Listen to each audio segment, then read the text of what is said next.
Enzo Recto, kalaban ang katiwalian at kasinungalingan, kakampi sa katotohanan at kabutihan. Tila desperado na itong mga tuta ni Digong Duterte, lalo na itong si Panelo. Biruin mo ba naman, nagsuhisyon itong si Panelo na tumakbo raw. Yes po, tama po ang inyong narinig. Na tumakbo raw na senador or mayor ng Davao itong si Digong Duterte. Nahihibang na ba itong si Panelo? Nasaan ba ang utak nito? Hindi ba niya nakita itong si Digong? Napakatanda na at hirap na nga maglakad, papatakbuhin mo pa? Hay naku! Papatayin mo ba ang iyong amo? Dahil real talk, Panelo, hindi na niya kayang gawin yan. Dapat sa mga katulad ni Digong na ugod-ugod, dapat nagpapahinga na sa kulungan ng ICC. Ano pala, dapat nagpapahinga na lang dahil kung mamarapatin pa ng Diyos, patakip silim na ang kanyang buhay. Hindi naman po natin hinahangad iyan at alam naman natin hahaba pa ang buhay nitong matandang ito. Dahil dapat pa niyang pagbayaran ang kanyang mga kasalanan sa mamamayan. Anyway, ito po mga kabunyog, pakinggan po natin ang mga sinabi nitong butiking ito. Sa ibang ang gusto kong pag-usapan natin, alam nyo, galing po ako sa Davao dahil ako'y inaanya ni Presidente Duterte na kami mag-meeting. Dalawang meeting, isang malaking grupo, tapos kaming 4 lang. At marami nagtatanong sa akin ngayon sa text, kasi nag-vlog nga ako ng gabi. Ano raw ba talaga ang tatakbuhan ni Presidente Duterte? Tatakbo raw ba o magre-retire na? Ang aking payo po kasi, tumakbo siya ng alkalde. Yan ang una kong payo sa kanya. Matagal ko na sinabi sa kanya. Kailangan ka tumakbo ka ako ng mayor ng Davao City sapagkat yung mga walang utang na loob sa'yo na nilagay mo sa pwesto, lalabanan ka niya. Nilalabanan ka na nga eh. Kailangan makakuha mo uli.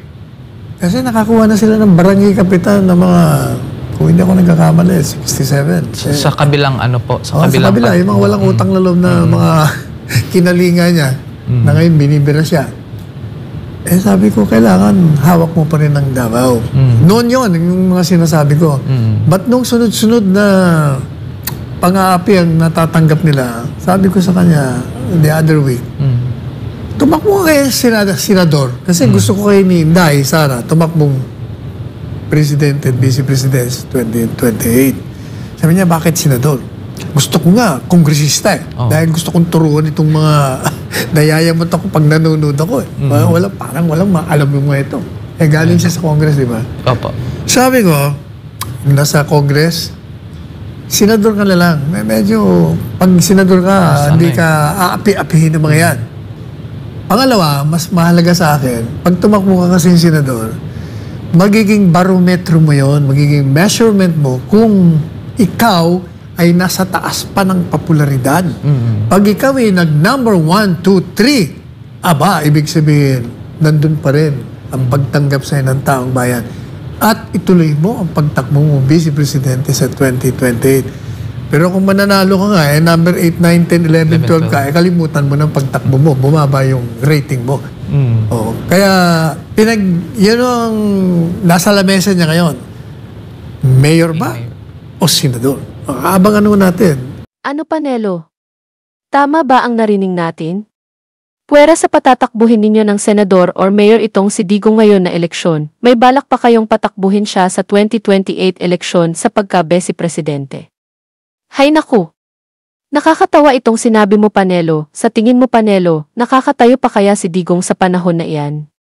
Mag-isip nga kayo. Anyway, payong panyero lang, Panelo. Dapat ang i-advise mo dyan kay Digong ay magpahinga na lang at wag nang tumakbo or sumali pa sa politika dahil kung mangyari man iyan, dyan siya matutuluyan dahil sa stress. Di ba tama ako? Wag na, dahil balang araw makukulong din itong si Digong kasama ng iba pa. Kaya wag na kayong mag-aksaya pa ng panahon at pera dahil tanggapin na ninyo ang katotohanan, pahina na ang mga Duterte. At hindi mo ba narinig ang una niyang anunsyo? Hindi na siya tatakbo dahil matanda na siya, wag mo na kasing pilitin. Ikaw naman heto pakinggan mo. Inihayag ni dating Pangulong Rodrigo Duterte nitong linggo, June 13, na wala na umano itong planong tumakbo pa sa politika. Ayon sa dating Pangulo, matanda na siya para tumakbo pa sa darating na eleksyon. Nawala ang Inday. jamming kanya ng gusto. Wala na, pag malabag yung mga tanong, ito si ano, melo daw na ako, tanda na. Kana mo'y matubak na to. Huwag mo konsulta tas Ginoo. Layo kayo na. It's too distant really to give a reckoning what will happen in between year 28 anything goes na, di ba? Di ka ang tanong kaya na. Diyos ray, kayo. Yan Panelo, narinig mo naman ang sinabi ng iyong amo. Well, bahala kayo. Sigurado naman hindi naman nanalo kung tumakbo man itong si Digong sa politika. Posible kung tumakbong mayor ng Davao, pero bilang senador mukhang malabo manalo. Pero tulad ng sinasabi ko, kakayanin pa kaya niya. Ito, tingnan mo ito at sabihin mo sa akin kung kaya pa niyang magnakaw sa bayan. Manilbihan pala. Yan Panelo, yan ba ang tatakbo sa politika? Kunting hangin dyan matutumba na, kaya malabo talaga. Nakita mo. Paika-ika at paisa-isa na lang kung maglakad. O pati nga pagbaba sa stage hindi makababa at kailangan pa ng alalay, hindi naman pwedeng pag nangangampanya ganyan yan. Tingnan mo nga ng mabuti, ano Panelo? Umamin ka nga sa akin, ang totoo may galit ka ba kay Digong? Nakakatawa ito, sa suhisyon mong iyan, mas dadali ang kanyang buhay. Hay naku! Nasa paaata ang utak mo. Anyway, bahala kayo sa buhay ninyo. May kulanong salita na ang ibig sabihin dito ay ang pagkakaisa. Bunyog Party List. Halika na, Bunyog Party List ka na. Halika na, Bunyog Party List ka na. Sa susunod, ang atinang suportahan, Bunyog Party List, nagtataguyod ng katotohanan, lumalaban para sa bayan.